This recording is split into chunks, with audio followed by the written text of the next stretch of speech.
and peace be upon you, and welcome to this special Ramadan episode of Salam Cafe. Merry Ramadan and a Happy New Eid to you all. Now, gee, guys, you're kind of outnumbered tonight. Isn't that pleasant? Let's see how Ramadan is going for everyone. We'll start on the end. How's Ramadan going for you? It's going pretty good, and I'll tell you why. Because we have, at my workplace, all Muslims. So all of us, or not all Muslims, but it's a Muslim environment. So for the first time in my life, nobody else is eating as well. And that makes it a bit easier. So it's not being rubbed in your face? No, it's nice. Good one. Do you get to finish early? Yes, an hour earlier. So do you have to start? Do you have to start an hour earlier? No. Oh, man. So it's just Ramadan slackness. Yeah. over like, what, 4 weeks, 20, that's 20 4 hours. weeks. That's like, what, 3 full days off, basically. Well. And do you get a pay cut with that or not? No. A Ramadan very bonus. generous. You got a great environment. A great school to be working. Painters, dockers and Muslim workers. Tashneem, welcome to Salam Cafe. Thank you, Susan. Lovely to have you back again. Nice to be back. How's Ramadan going for you? Well, we're about a quarter of the way through, so, crossing down the calendar every day, kids are just counting backwards. So counting backwards skills are improving. Oh, good. That's all you do. My daughter can count backwards in Italian faster than she can count forwards. Wow. I know. That's interesting. It is, and so now she can work on English. Let's see. Good one. Amwal, how's Ramadan going for you, my love? It's going very well. Susan? Enjoying my cooking? It's been fantastic. I don't think he really has a choice. He has to I just cannot get enough Yeah. of that cooking. Just fantastic. Toasted sandwiches are a treat for iftar. I think though, I mean, I'm sure you cook great, Susan, but the thing about Ramadan is that you spend more time out of your home than you do in your home because everyone's busy inviting you over, calling you. Like in our family, we've got like every day it's like this person's house, that person's house. Oh, we're home today, so let's invite somebody over, try and get through everyone in the list. Hospitality is just the biggest thing. We don't have that. Wally and I actually don't have any friends. And in fact, those who were watching in the good old Ramadan TV days would know that we struggled last year. We're struggling this year. So just email if you want us to come over. Oh, you're having Even if you don't, He doesn't like we really toasted want to sandwiches. come He's over. blatantly begging for friends. But before we continue, We're hungry. Assad, assalamu alaikum. How's Ramadan going for you? It's going well, actually. It's going pretty well. Although I don't finish early, unfortunately. I finished about 6, so I've got to race home in time for sunset. Do you have dates in the car? I do. Emergency traffic? Emergency dates in the glove box, just in case. Don't you just love telling your friends, I've got a few dates in my car? That sounds pretty saucy. and then I have to clarify it afterwards. We're going, obviously, getting close to halfway through and head towards Eid and all that. But one of the things that was interesting about this year was that a lot of Muslims sort of started on the same day, which is rare. Now, I had this thing Why where... is that rare? I think everyone should know why that's so rare. Well, I'm about to explain. I'm glad you asked, Colin. It's rare because, obviously, the way the month of Ramadan starts is through moon sighting. So people it's a lunar month in a lunar calendar, so it's determined by the new moon. And so there's all this controversy all the time about when exactly the new moon's sighted and all this sort of stuff. And it's really frustrating because someone once asked me, just before the Ramadan started, they said, well, when does it start? And I looked at it and said, oh boy, okay, well, I'm going to have to explain all this, and it was all a bit of a nightmare. That would follow the lunar calendar, not the solar calendar. And that half the people seem to think it's on this day and half the people on that day, and it's all very complicated. So it's not on October 5th every year. No, so effectively it goes back 11 days every year. Yeah. Which is good, because it means we're not always fasting when the days are long and hot. Everyone around the world. I'll tell you a possible solution. One of my friends in Qatar, Hamad, who watches the program, so this is a true story, but he said that in Qatar what they do is whoever sees the moon, sights the moon at the beginning of the lunar month, gets a prize, like a car. Wow. Yeah. So do they have like a dial-in number, call now? Sort So- of Do people just say that they sight the moon 3 months before Ramadan, like in the daytime? Well, interesting, it's always early over there, it's never late. They have Ramadan 5 times a year. As enthralling as moon spotting is, we've got a very enthralling episode of Salam Cafe to go. This is a special one about a beloved Salam Cafe panel member who's not with us tonight, doing his thing in the kitchen. So check it out, and we'll be back after this. Apart from news about the solar storm, you probably haven't thought much about the sun this week, unless you're Muslim. If you are, then at the moment you probably know exactly when the sun comes up and when it goes down, because a big rumble in the tummy all day tells you it's Ramadan. They still match those Working, working, working. Finally, lunchtime. But not for Eunice. He hasn't had recess and he's not getting lunch. He's not even allowed to swallow this water. It's only for washing. Then it's straight to prayer.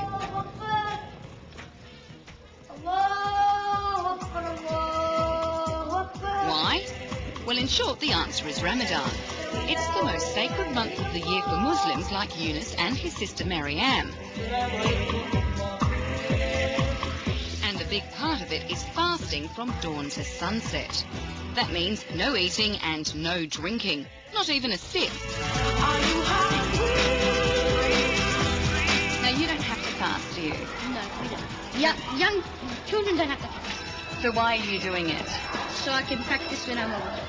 And to make sure Eunice and his classmates aren't tempted over Ramadan, the canteen is closed. One Ramadan bonus for Eunice, his sister and brother is they get to go home from school 1 hour earlier.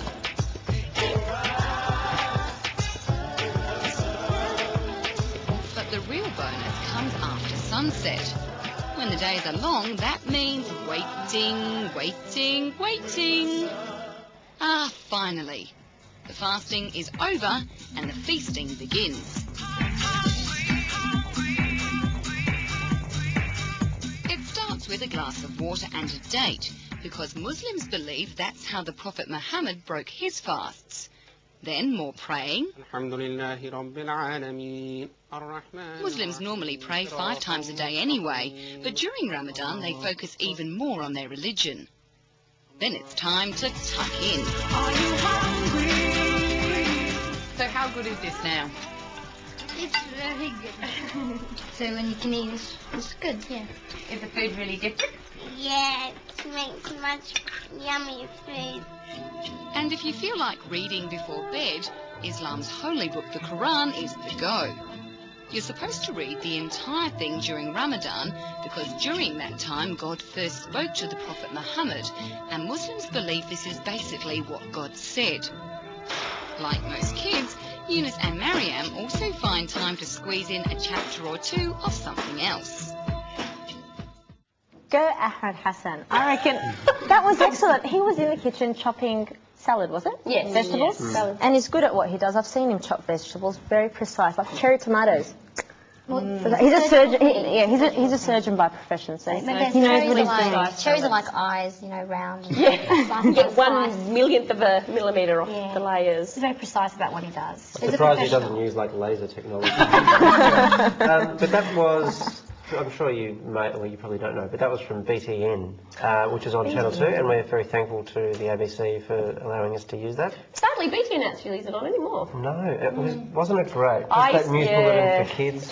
Grade 5, I wrote many a boring BTN report for BTN homework. stand? Behind the news. A bit like this show. I'm a bit old. Not that old. You didn't do BTN at school? Oh, you're deprived. Everybody did BTN at school, and it's gone now, isn't it? No, it's gone. It's no, it's not here anymore. A bit like us, we'll be going to the break now. But after the break, we've got the man that puts the fun back in Islamic finance. So stay with us. Welcome back to Salam Cafe. With us tonight, we actually have a very exciting guest, known to some as the Superman of Islamic finance. He is the CEO and chairman of Balance Finance. He's been in the finance industry for years, and his work has given him some very interesting positions, such as advising overseas royalty on financial matters. That was a big one. He has worked with some of the biggest banks in the world, such as Gulf International Bank, European banks, Barclays in London and Hong Kong, and Abu Dhabi Islamic Bank. Everybody, please give a very warm Halal Salam Cafe welcome to Imad Abu Lukmi. Assalamu alaikum. Yay. Thank you for having me. Oh, that was warm. Very warm. Welcome to the show. Now tell us, what is this? What is Islamic finance? What's it all about? For the layperson like me. For the layperson. Rather a complex topic, but the best way to explain Islamic finance would be basically to explain what conventional finance is. So, in a nutshell, conventional finance is that finance that deals with interest and deals with money in paper. Okay. As opposed to Islamic finance. What is interest, as in? Interest? The best definition I can give you for interest is that it's an excessive charge for the use of money. Oh. Yeah. On anything? or it could be anything. So you told us what conventional banking is. So how does Islamic finance differ to that? Islamic finance or alternative banking or equity-based finance is finance where a commodity is in the middle. So it's effectively, it deals with profits, sharing of profits, it deals with assets, commodities, rather than papers, notes, and money per se. So because money doesn't have any intrinsic value. Yeah, so whereas a house does. Not like in a conventional financial arrangement, there's nothing tangible and nothing you can take home and live in or eat or... Not at all. It's just a charge. It's a charge for the use of money. So in an Islamic perspective, then what is the issue with interest? Yeah. Why is it so problematic? Everyone does it, like in Australia. You just look around at all the banks, that's what they advertise, the interest rates. Everywhere. That's The it. interest rates So are- why do Muslims feel that we should be avoiding it? I think what's paramount in terms of Muslims is that it is very much against their religious beliefs. It's very much noted in the Quran that you're potentially waging a war with your Creator, and it's a fairly significant thing not to be doing. But why? What's the problem with interest? Because it's a charge for something that has no intrinsic value, and an excessive charge which could potentially mean that you're going to be paying lots and lots of money, and that just keeps building and building until you physically can't, where the charge becomes more than the amount that you actually wanted in the beginning. So it causes a lot of grief So it can be to families. oppressive. Very much so. So what about receiving interest? Does the same thing work there? People receive interest on their investment funds. Is that also problematic? Effectively, you're doing the same thing as what the bank would be doing, but in reverse. Oh, okay, yeah. We're just getting it instead of giving it. Okay. You've got three parties at the end. You've got the depositor, the person putting the money into the bank, and you've got the bank, and then you've got the customer, who's going to be borrowing the money effectively. So Islamic banking is happening in Australia. I'm aware of that. I've actually saw it on the newspapers. But what I wanted And I've seen the ad in the Breaks of Salam Cafe. No, what I wanted to ask was, if me as an average person, like, why would I turn to Islamic banking? In a nutshell. And can non-Muslims get involved? Absolutely. In fact, non-Muslims are generally involved in it anyway. Okay. We're not realising that they are. Because at the end of the day, it's, again, people do it every day. They buy something together. Walid and I could go buy a house together, and that's Islamic finance. And you forgot to mention too, sharing is caring. So I think it's a very good thing. I think I've seen that in one of your documents. Clause 3, sharing is caring. Very much. Listen, so Islamic finance, is it a relatively new thing? Has it been? How long has it been around for? Tell us a bit about the history. Interestingly enough. Are you glad I asked that question? It goes back 700 BC, back in Babylonian times, where a particular equity-based bank was introduced back then. Wow. So it goes back a very long time. So what you're saying is, even before the arrival of Before Islam... Christ. But even before Islam, you had this idea of that kind of finance where there was sort of profit sharing and risk sharing, that sort of stuff. And the most successful banks at the moment in the world are generally those that are Islamic-based or orientated. Really? Absolutely. That's great. Wow. Good, because they get involved with the customer, they get involved in trade, they get involved in business, they get involved in the house. Which is basically what we're trying to introduce It's like here a in Australia. win-win situation. They don't like come and repossess your house or anything like that. No, not unless you've done something really nasty. And it's not that difficult to get to, is it? I mean, maybe 20 years ago there wouldn't have been so many places which you could go to. Yeah. What's the history of it in Australia? It's interesting. It's like anything in Australia that's Islamic. I mean, mosques started many moons ago when there were no mosques. We obviously take it all for granted now because it's everywhere. And it's the same with Islamic banking and Islamic finance in general, where you're basically looking at a situation where we've started. It's an evolutionary process. So, we're quite proud of what we're doing. Yeah, do you predict like a great growth in Islamic banking? It's already happened. I mean, I can tell you firsthand in dealing with the people that I deal with, the chief executive of banks, both here in Australia and overseas, we're basically the next growth corridor. It's very much, and I'm sure Asad can confirm that, the Southeast Asian corridor is quite fundamental in Islamic finance. And it's growing sort of industry here, isn't it? Because there are a few competitors around now, and it's just sort of starting to... Yeah, no, we're starting to get some wheels, we're starting to get a bit of momentum, Although I'd like to know when we're going to get an ATM. Because I really want to get rid of my bank, and I'd be really happy to get involved with... Yeah. Can we get a little crescent-shaped card? Absolutely. You know how the Virgin credit card's got the crescent on? Look, I guess the best way to put it is We really want ATMs too. But let's all start with houses. Start big. No, mate, this industry really kicked off in Dubai, right? Absolutely. So you must have spent a lot of time there. I spent a really long time in Dubai for the last 7 years. In fact, I've been coming and going. It looks like a scaled-up version of the Gold Coast, doesn't it, in some senses? Yeah, I'll tell you. Everyone with the man-made island. Yeah, it's called Palm. Only in Dubai. Dubai, I'll tell you something funny. No one knows this, but I'll tell you something. Gold Coast is actually the sister city of Dubai. Is it? Oh, really? Yeah, I'll tell you. Sister city, I'm The guessing. little sister city. So when you go to SeaWorld, you're going to be able to go pray there now because there's so many tourists coming into Dubai from Dubai. Well, I noticed there's to a the lot of Gold Coast. halal food outlets apparently in a lot of And the all the shopping entertainment. centres have playrooms, very accommodating. Absolutely. Yeah, no, it's the sister city of Dubai. So we go to the Gold Coast? I don't think we go to the Gold Coast. But every time you go to Dubai, they're doing something different. They're either building a huge building, or at the moment they're building the first hotel underwater. Underwater. Actually, I was actually involved with that. Is that right? Yeah, the first underwater hotel. Oh, wow. Yeah. And I'll tell you, the reason, in terms of Dubai, it's got a lot to do with profit. It's got a lot to do with the institutions or the financial institutions getting involved with the projects and getting involved with profit sharing. And so that's why they're growing so fast. And it's got a lot of international interests from the US and the UK. And in fact, now they're mimicking in the UK. And you had, because obviously in this industry you got to do It's not very funny, is it? No. No, that wasn't funny at all. So that's You're putting the fun back in finance? You keep asking these boring questions. No, we had the introduction, you work with royalty. Yeah, I want to hear about that. You said this off air, and I'm going to expect you to say it now. You had a great experience with some royalty in Dubai. Was it when you were doing some Islamic finance work? It was when I was advising the royal family in some mining infrastructure. So it was one particular day. It was really warm, 52 degrees, standard temperature in Dubai. And, you're wearing your suit, your tie and all the bits and pieces. And they pick you up and you go to a helicopter and you jump on this helicopter and you're flying around, all of Dubai and a particular emirate in Dubai. But when you land in an area where you're in the middle of nowhere, almost desert, and you're surrounded by people in uniform.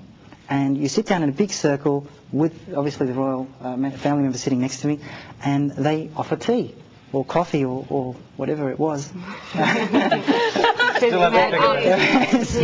It was green, I can tell you that. And it was very furry when you drank it. So we were sitting down in a circle, and they offer us a cup, just like the one you're carrying, but a lot smaller. Yeah. I said, no, it's all about it, sitting in that position over here. And, you're holding this cup, and they're pouring in this green stuff. And, you're drinking, and you're being very polite. Thank you, it's very nice. And you're keeping your cool, and you're drinking this stuff. And when you finish, I'm telling the guy, I don't want it anymore. So I'm shaking my hand like this. I don't want it anymore. So they pour more in. And I'm telling you, 8 cups later, that I was actually telling him to give me more coffee. And I looked at him and I said, I don't want any more. Yeah. And there's only 4 cups and there's 8 people.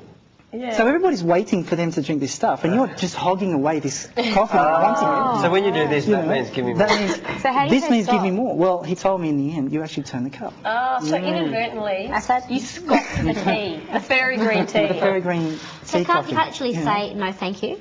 I mean, you can't actually No, say... you can't, because there's certain etiquette when you're dealing with royalty. Yeah, you don't want to get your head chopped off. No, We would, yeah. Well, you can start the would banking royalty etiquette sort of in Melbourne. I've got to say something else about the Gulf is that their food is amazing, because I remember in Ramadan, this is in Qatar, they give you a plate of rice, which amounted about this big, and one whole chicken on top of it for each person. I said it was in heaven. And as interesting as talking about fairy green tea and whole chickens is, we actually do have to wrap it up, unfortunately. That was really good. If people want to know more about Islamic finance and a bit more about the work that the Islamic Superman does, we'll have the details on our website for a link for more information about that. So stick around after the break. We've got the winner of our email of the week of the most interesting place you've broken your fast. So stick around.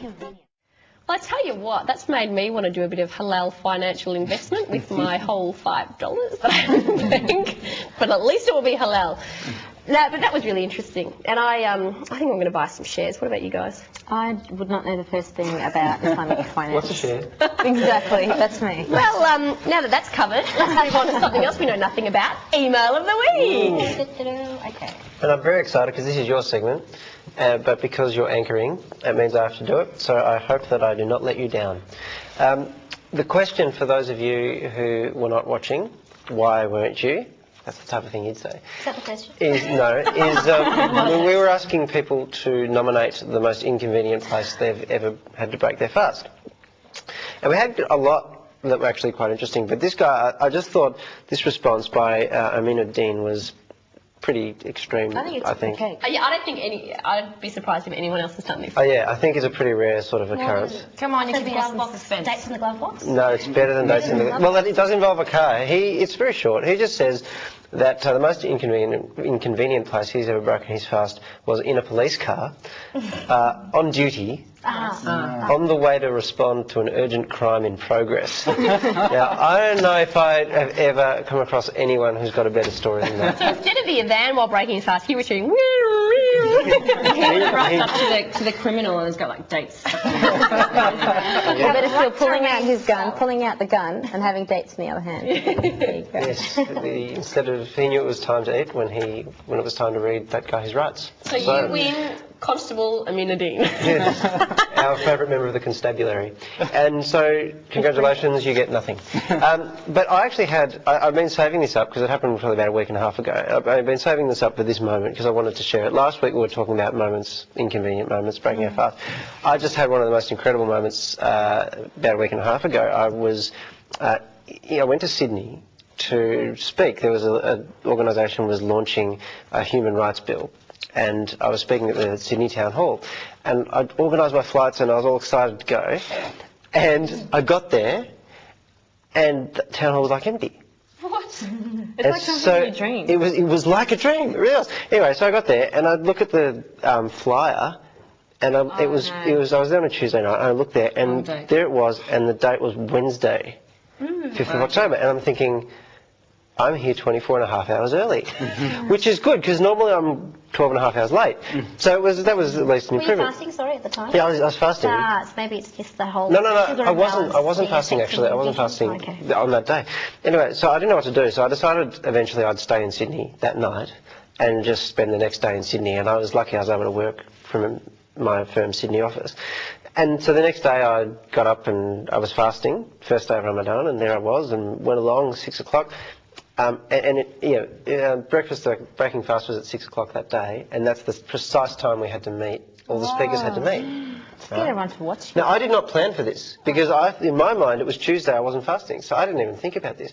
Anyway. So there was nary a date in sight? There was nothing. And there was a Woolworths across the road, but there was such a huge queue. I mean, you know what Sydney's like. It was such a huge queue, I couldn't actually get into... All the Muslims going in to get their dates?